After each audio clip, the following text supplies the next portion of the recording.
ჯანდაცვის მინისტრმა თერჯოლის მუნიციპალიტეტში მდებარე სოფელ რუფოთის ამბულატორია მოინახულა. თანამედროვე ტექნოლოგიებით აღჭურვილი ამბულატორია ერთი თვეა, რაც ფუნქციონირებს.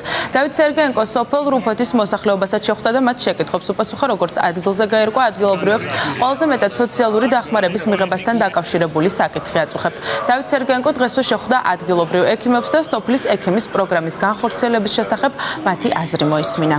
შეხვედრების ერთ-ერთი ნაწილი იმერეთის რეგიონის სამედიცინო საზოგადოებასთან ჩვენ რამოდენიმე რაღაც პერიოდის წინ შევხვდით, დავსახეთ კონკრეტული საკითხები, პრობლემები და ეხლა მინდა რომ ანგარიში ჩავაბარო მათ ამ შესრულებულზე და მოვისმინო მათგან მიმდინარე საკითხების შესახებ. პროგრამას თანდები რაღაც ხარვეზი ქონდა მათი დაფინანსებიდან გამომდინარე და აქაც ერთობლივი პროგრამა არის შემომუშავებული.